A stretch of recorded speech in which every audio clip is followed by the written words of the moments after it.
Boa noite, irmãos. Gostaria de, nesta noite, compartilhar com os irmãos uma passagem do livro de Atos dos Apóstolos, capítulo 28. Diz assim o texto da palavra do Senhor, a partir do verso 18. Açoitados severamente pela tormenta, no dia seguinte começaram a jogar a carga no mar. E no terceiro dia, nós, com as próprias mãos, lançamos ao mar a armação do navio. E não aparecendo havia alguns dias nem sol nem estrelas, caindo sobre nós grande tempestade, dissipou-se afinal toda a esperança de salvamento. Havendo todos estado muito tempo sem comer, Paulo, pondo-se em pé, no meio deles, disse: Senhores, na verdade era preciso terem me atendido e não partir de Creta para evitar esse dano e perda. Mas agora aconselho que tenham coragem, porque nenhuma vida se perderá, mas somente o navio. Porque esta mesma noite um anjo de Deus, a quem pertenço e a quem sirvo, esteve comigo dizendo: Paulo, não tenha medo, é preciso que você compareça diante de César, e eis que Deus, por sua graça, lhe deu todos os que navegam com você. Portanto, senhores, tenham coragem, pois eu confio em Deus que tudo vai acontecer conforme me foi dito. Porém, é necessário que sejamos arrastados para alguma ilha. Quando chegou a 14ª noite, sendo nós batidos de um lado para o outro no mar Adriático, por volta da meia-noite, os marinheiros pressentiram que se aproximavam da terra. E lançando a sonda, viram que a profundidade era de 36 metros. Passando um pouco mais adiante, tornando a lançar a sonda, viram que a profundidade era de 27 metros. E receosos de que fossem atirados contra lugares rochosos, lançaram da popa 4 âncoras e oravam para que rompesse o dia. Nisto os marinheiros tentaram escapar do navio. Atiraram o bote ao mar, a pretexto de que iam largar âncoras da proa. Paulo disse ao centurião e aos soldados: Se estes não permanecerem a bordo, vocês não poderão se salvar. Então os soldados cortaram os cabos do bote e deixaram afastar. Enquanto amanhecia, Paulo rogava a todos que se alimentassem, dizendo: Hoje é o 14º dia em que esperando vocês estão sem comer, não tendo provado nada. Por isso peço que comam alguma coisa, pois disto depende a sobrevivência de vocês. Porque nenhum de vocês perderá nem mesmo um fio de cabelo. Tendo dito isto, pegando um pão, deu graças a Deus na presença de todos, e depois de o partir, começou a comer. Todos ficaram mais animados e se puseram também a comer. Estávamos no navio 276 pessoas ao todo. Refeitos com a comida, aliviaram o navio jogando o trigo ao mar. Quando amanheceu, não reconheceram a terra, mas avistaram uma enseada onde havia uma praia. Então consultaram entre si se não poderiam encalhar ali o navio, cortando os cabos das âncoras, deixaram que ficasse ao mar. Soltaram também as amarras do leme, e alçando vela de proa ao vento, dirigiram-se para a praia. Dando, porém, num lugar onde 2 correntes se encontravam, encalharam ali o navio. A proa encravou-se e ficou imóvel, mas a polpa se despedaçava pela violência das ondas. O parecer dos soldados era que os presos deviam ser mortos para que nenhum deles fugisse, nadando. Mas o centurião, querendo salvar Paulo, impediu-os de fazer isto, e ordenou que os que soubessem nadar fossem os primeiros a lançar-se ao mar e alcançar a terra. Quanto aos demais, que se salvassem uns em tábuas e outros em destroços do navio. E foi assim que todos se salvaram em terra. Meus irmãos, esta semana, precisamente hoje, a revista Veja trouxe um depoimento da senhora Heloísa Schurman, intitulado Toda Tempestade Passa. A matriarca da família de velejadores brasileiros fala sobre a quarentena e os desafios da experiência de viver o distanciamento social. Ela começa o seu depoimento com a expressão: viver um dia de cada vez e com esperança. Aqui nesse texto do livro de Atos que acabamos de ler, temos um relato de Lucas, o médico amado, companheiro fiel de Paulo, registrando a tumultuada viagem do prisioneiro Paulo de Tarso até Roma, a capital do império. Como é possível ver no texto, foi uma viagem absolutamente assustadora, pavorosa, Diversas vezes os ocupantes daquela embarcação acreditaram que o fim tinha chegado. Havia chegado o fim para eles. Pelos fatos narrados, nota-se que a situação se agravava à medida que a embarcação singrava as águas tumultuosas, revoltas numa direção incerta, desnorteada. Havia naquela região dezenas de ilhotas e rochedos que ofereciam enorme perigo para o navio. Todos estavam sobressaltados, medrosos, temerosos sobre o que aconteceria no minuto seguinte. Nós, olhando para o texto, verificamos aqui na passagem, inclusive em alguns versos anteriores que nós não lemos, o relato dessa crescente tormenta que abateu sobre o navio onde estava Paulo como prisioneiro. Por exemplo, no verso 8, nós vemos Lucas narrando que eles costeavam a ilha com dificuldade. Diz que eles estavam navegando com dificuldade. No verso 9, tem-se registrado que a navegação se tornava cada vez mais perigosa. No verso 10, Paulo afirma que, diante dos ocupantes da embarcação, que havia perigo de vida, deles perderem a vida.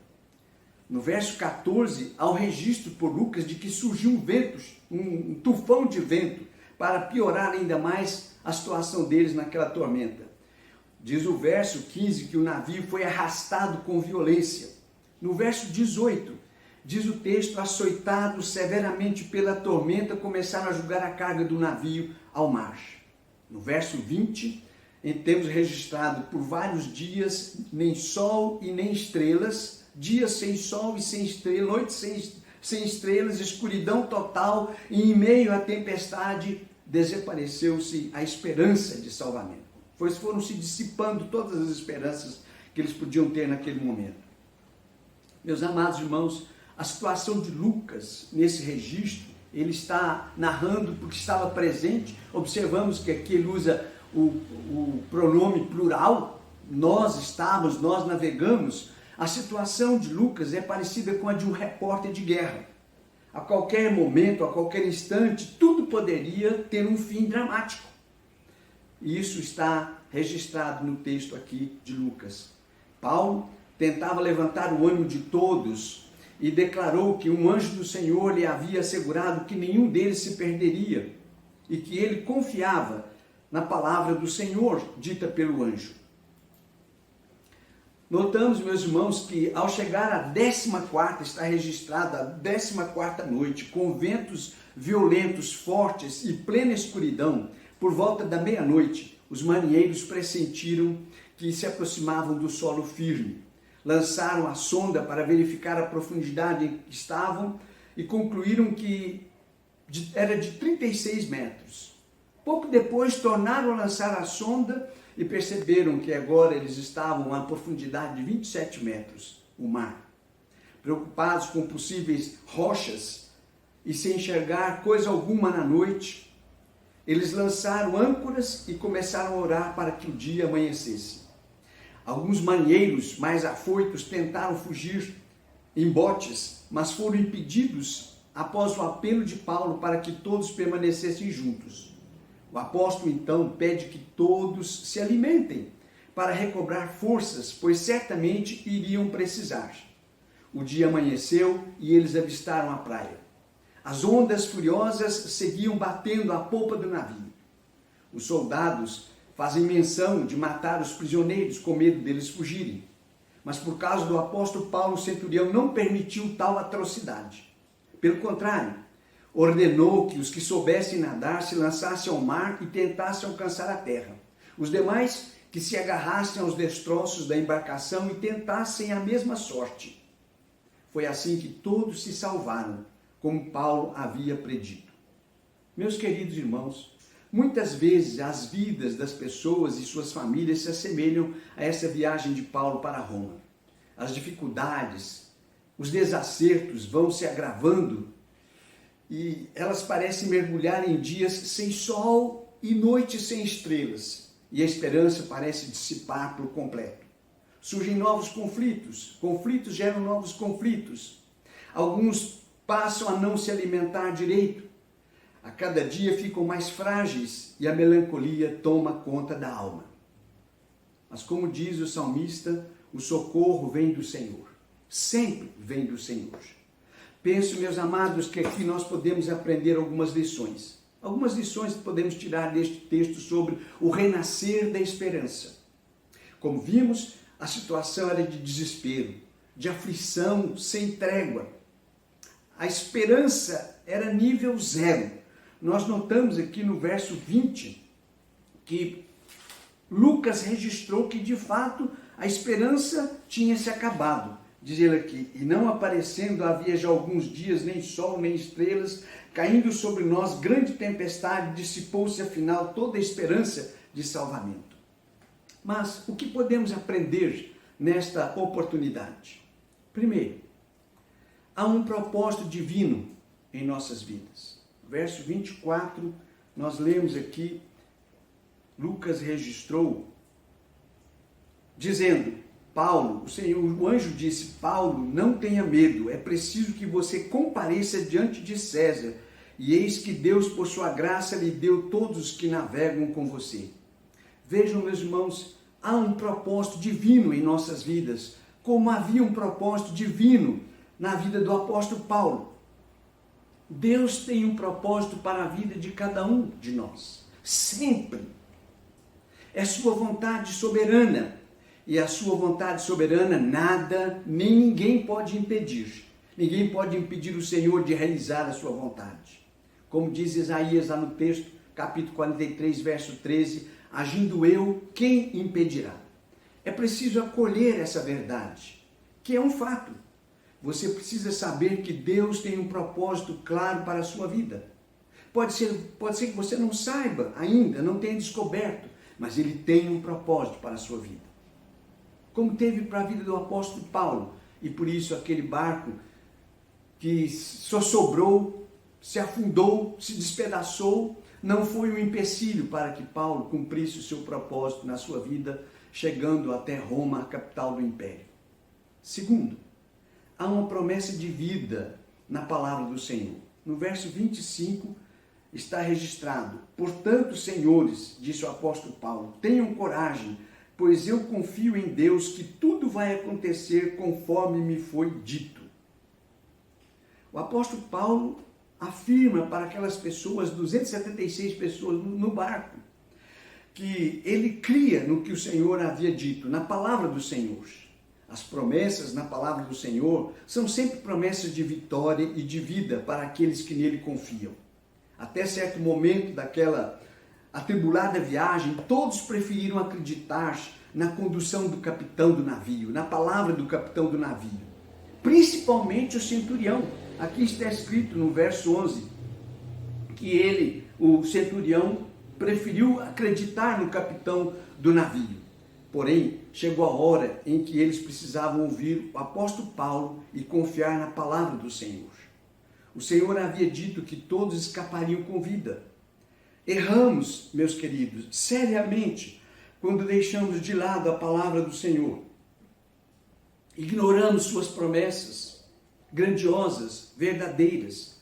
Agimos com precipitação. Erramos. As promessas do Senhor em sua palavra são de vitória e de vida. Creia nisto. Terceiro, há uma necessidade real de agirmos motivados pela esperança que nasce da palavra do Senhor. Nos versículos 33 a 34, 36, Lucas registrou: enquanto amanhecia, Paulo rogava a todos que se alimentassem, dizendo: hoje é o 14º dia em que, esperando, vocês estão sem comer, não tendo provado nada. Por isso peço que comam alguma coisa, pois disso depende a sobrevivência de vocês, porque nenhum de vocês perderá nem mesmo um fio de cabelo. Tendo dito isto, pegando um pão, deu graças a Deus na presença de todos, e depois de o partir, começou a comer. E todos ficaram mais animados e se puseram também a comer. As palavras do apóstolo Paulo fizeram com que todos recobrassem ânimo e voltassem a se alimentar, a fim de que recuperassem as energias de que certamente necessitariam para salvarem suas vidas. para chegarem, alcançarem a terra firme. A inércia, queridos, nunca fez parte dos planos de Deus para nossas vidas. Em sua palavra, há um conselho para o preguiçoso: vai ter com a formiga. Ele quer que recobremos as forças e caminhemos motivados pela esperança que brota da sua santa palavra. Por isso mesmo, precisamos estar sempre em contato com ela, com a palavra do Senhor. Ela é nossa regra de fé. Ela é a luz para o nosso caminhar, sobretudo se nós estamos passando por alguma tempestade, por alguma tormenta. Por isso, quero dizer a você, deixe suas esperanças renascerem. Confie no Senhor. Olhe com apreço para a sua palavra. Olhe para Jesus. Nunca se esqueça, Deus tem um propósito para a sua vida. Deus quer que as promessas na sua vida sejam verdadeiras como está na sua palavra. Há promessas de vida e vitória na palavra do Senhor. E a necessidade de nós agirmos motivados por essa esperança que brota, nasce da palavra do Senhor. Deus te abençoe. Tenha uma boa semana. É o meu desejo, é minha oração para você.